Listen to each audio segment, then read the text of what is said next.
Hey guys, so I know, like every time I say this, there's been a lot happening behind the scenes, which is why it's been kind of a little bit since I've uploaded, but I promise everything's almost finished. Just maybe honestly a few more hours, and then things can really start rolling. But the reason I hopped on today is because I recently, after being begged by my girlfriend to do it, watched K-pop Demon Hunters, which is really crazy because the people who made that movie, I'm almost positive, are from the same college that I went to, like literally just as old as I am, which makes me feel like I'm not really doing anything with my life. But K-pop Demon Hunters is as good as everybody says.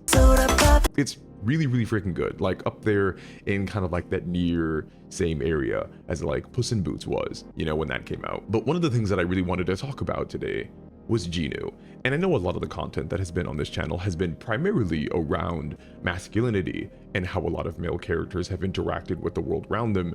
And I guess technically you could also say Jinu is going to fit into this category for this video today. But a lot of what I'm actually going to discuss about Jinu doesn't really have anything to do with his masculinity, but more about him just being a male character who goes through what I consider to be relatively unexplored, or maybe typically less explored, avenues for like male heroes to go down in fictions, especially fictions centered more towards like children and young adults.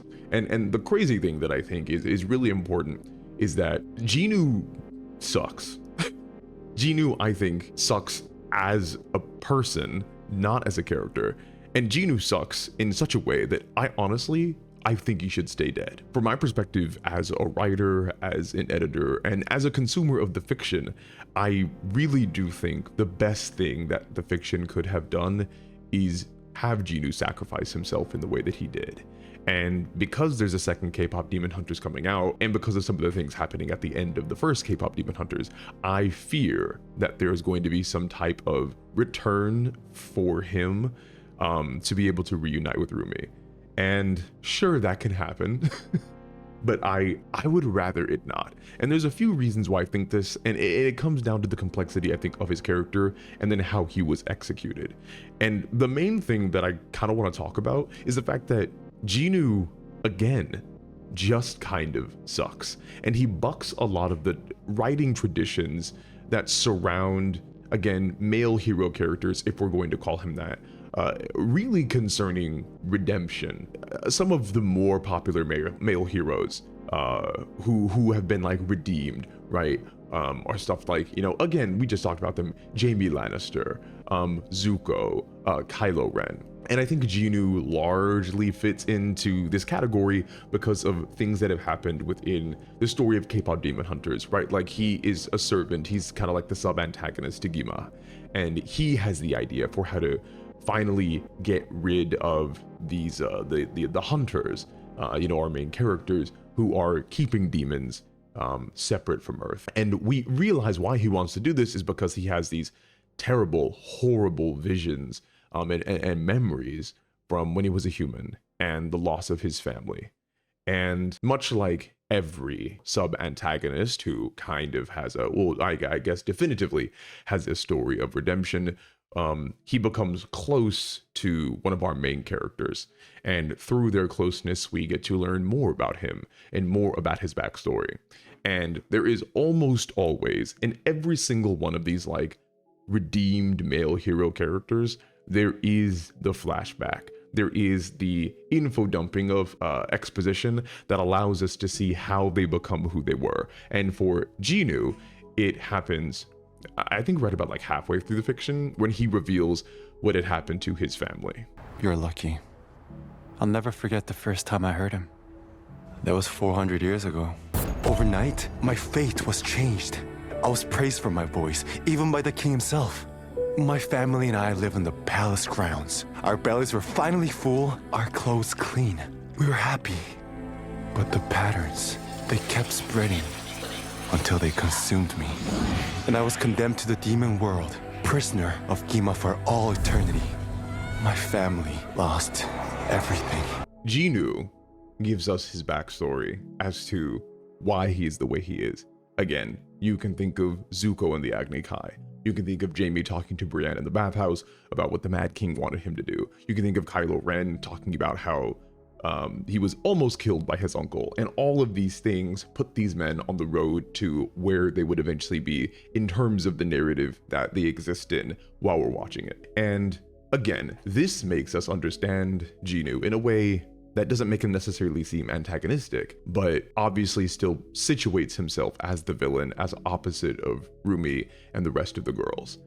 And normally this would just be like, okay, yeah, like by the book redemption story, we're slowly edging closer and closer to him, I think putting behind his past, because there's another section of the movie, I think very, very nearly close to the beginning, when, and I don't know if I'll be able to find it here, but Gima tells Jinu that he has basically never done anything for anybody over 400 years, that everything has been self-centered. I know you, Jinu. In 400 years, you've never done a single thing that didn't serve yourself. And I think this scene is really cool too, because again, it happens so early that it frames everything that we're going to see. Because we think, all right, this guy has been told by the villain that he only acts self-interested. And across the narrative, we start to see him act, while definitely still antagonistically, like villainously towards Rumi and the rest of the group, he seems less and less like a person that would fit the description of like, you only do things for yourself and you've only ever done things for yourself for 400 years, right? Like the major thing that we learn of him is that he really cared for his sister and his mom, and he brought them into the royal castle and uplifted their lives, but was taken against his will by Gima.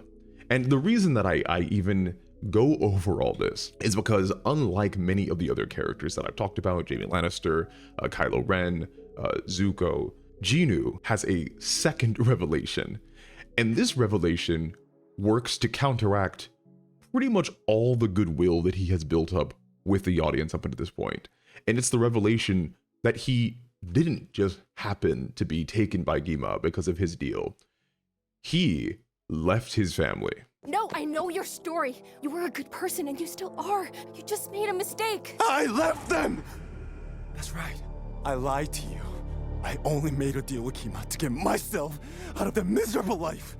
I left my sister, my mother, alone. And the reason this is so insane to me, and I think really cool, is because, again, so much of Jinu's story across K-pop Demon Hunters is us learning that he's not as bad as we had been led to believe by him being a demon and by him being on the opposite side of our heroes, because of the good-natured heart that he had at the very beginning that he wants to return to. But this revelation right here kind of recontextualizes his whole character in that, like, oh no, he just sucks. This whole time wants to forget his family, wants to have the memories of his families taken away because he has guilt that he refuses to confront, right? Like, he is getting in the way of Rumi. He's lying to her. He's manipulating her. Not because it's a part of his nature that he's kind of battling against and becoming more good. It's because he legitimately wants these memories gone, and he's willing to do pretty much anything for it, right? Like, that's the point. He's ashamed of it, and he's using the shame to tell Rumi the wrong history that he had. And it is not very often that you come this far in a fiction, especially like a kid-centered fiction, and you re-establish the villainy of the supposedly redeemable male hero, right?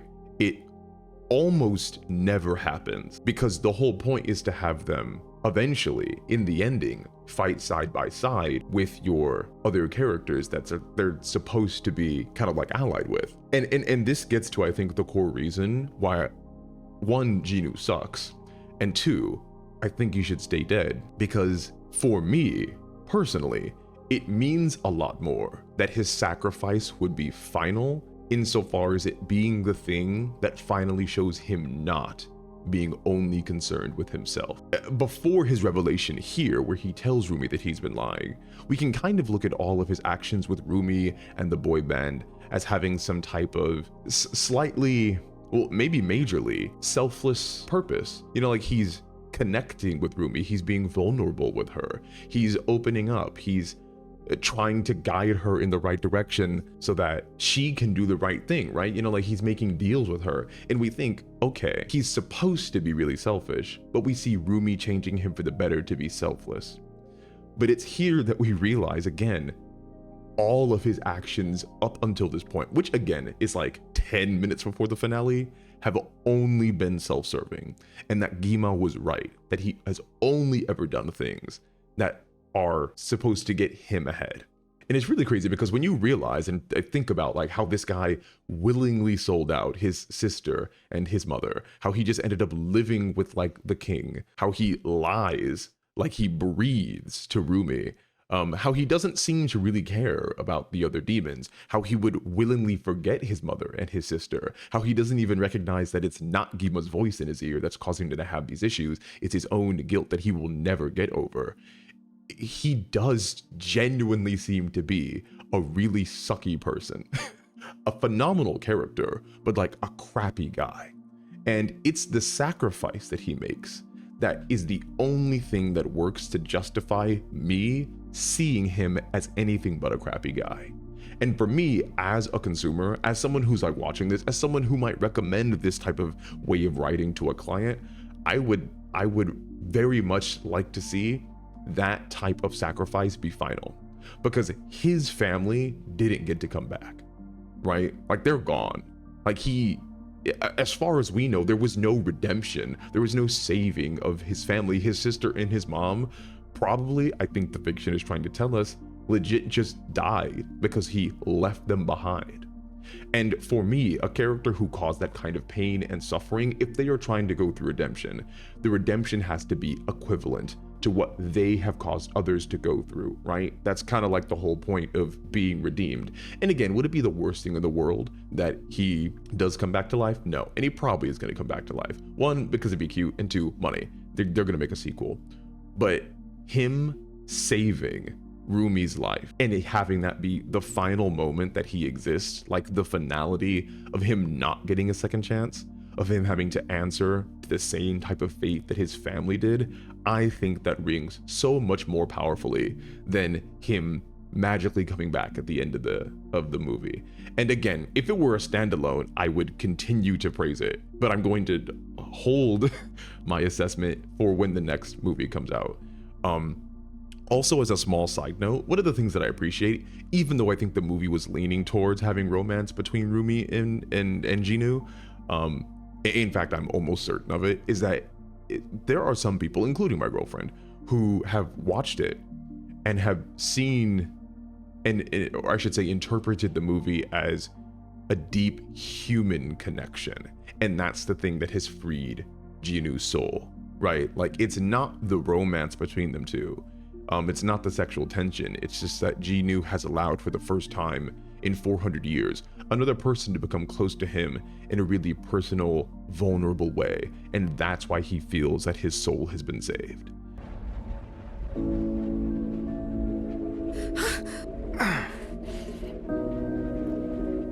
Jinu, no. I'm sorry for everything. No, I wanted to set you free. You did. You gave me my soul back.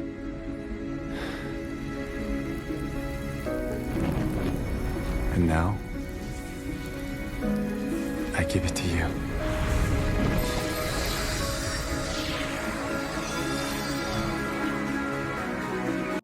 And even though, again, I think it's completely romantic, the thing I really appreciate about it is, for people who want to interpret this as just a person-to-person, soul-centered human connection that brings you from a place of darkness into a place of light, I think that's really cool, because so often there cannot be, or at least Hollywood does not know how, to make a relationship between an attractive woman and an attractive man anything but romance.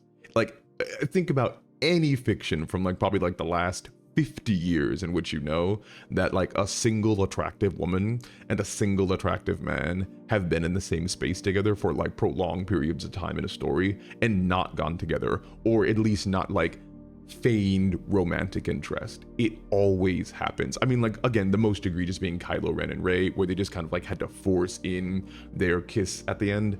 I was really happy that Jinu and Rumi didn't end up kissing. I think it's really cool that there is a more ambiguous way of interpreting their relationship, whether it is romantic, which I think it is, or whether it's supposed to be like they just really bonded with each other because of the shared experiences that they had. And again, this contributes, I think, a lot to why Jinu's sacrifice in the end, for me, should be final, because I don't think it was about romance that he sacrificed himself for Rumi. I think it was because he legitimately had a moment of re-embracing his humanity, and it works really well for that to be final and for Rumi to see how much that means, because I think it adds the final kind of like cherry on top for Jinu as a character. But anyway, that's me yapping about this for 15 minutes or more. Yeah, like I said, I will have some big stuff for you guys coming up in the future on the main channel and on this channel, but I just wanted to be able to talk about this for a little bit because it's been on my mind. So like, subscribe, bounce around on it, dance, you know, all that kind of good stuff. Tell me what you want to see more of and I'll make it. And I look forward to talking to you all again pretty soon.